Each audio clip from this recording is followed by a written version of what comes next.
Once upon a time, long ago in the 1960s, there was a dog. This dog was no ordinary dog, however. This dog had worked hard his whole life. He studied hard in school, he always did his chores on time, and he graduated at the top of his class at Harvard Law. Finally, he was ready to fulfill his dream and become an astronaut. His name was Sparky, and this is his story.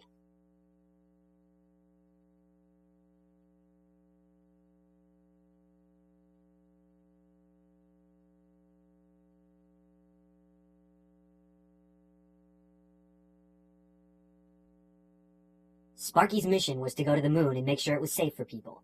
He trained hard for his trip to the moon. The lab boys at NASA put Sparky through many hard tests.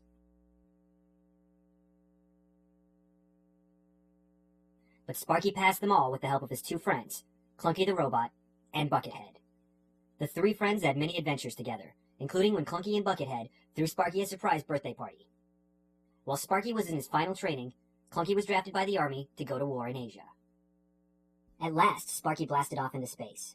Up he went into the sky, and far beyond. For hours, Sparky flew up towards the moon. Then Sparky got a call from Buckethead, who was back at NASA. Clunky has been robo-napped by the Redbots, said Buckethead. The Redbots were a dangerous group of robots dedicated to taking over all of Asia.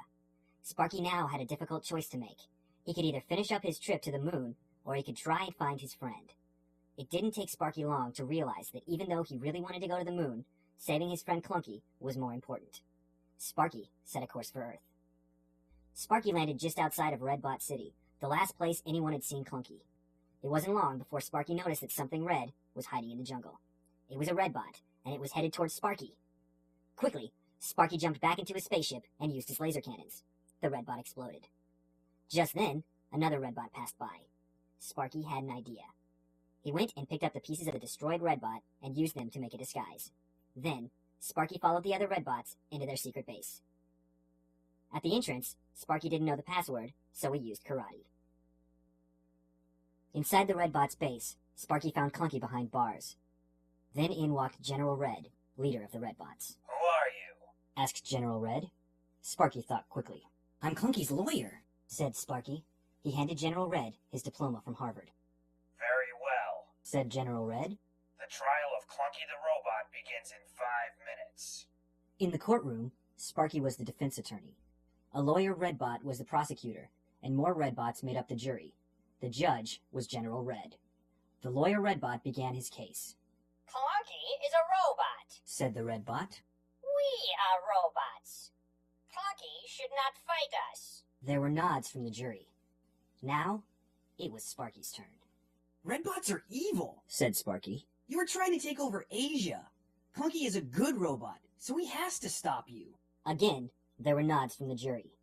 The jury huddled together. At last, they had reached a verdict. The foreman of the Redbot jury spoke. We, the Redbot jury, find Clunky the robot not guilty. Sparky was very happy because he had just won his first case. Very well, said General Red. You're both free to go. After I destroy you. The Redbots moved into attack formation. Sparky was not going to allow his first case to end like this. Sparky charged the Redbots, sending them flying. General Red tried to stop Sparky, but Clunky used his rocket arm to send General Red flying off into the distance. Just then, Buckethead arrived to take Sparky and Clunky home. We need to do something about these Redbots, said Sparky. And I've got a plan. Sparky explained his plan to his friends. Good thing I brought my crayons, Buckethead said after Sparky had finished. They started on the plan. When the friends were finished, they looked at the former Redbots. Now you're the red, white, and blue bots, said Sparky. We love democracy. The red, white, and blue bots shouted, and then the robots left to make the world a better place. It's too bad you didn't make it to the moon, Sparky, said Clunky. but you did the right thing, said Buckethead. Maybe I'll get another chance to go to the moon, said Sparky. and this time, we can all go. The three friends liked the sound of that. The end.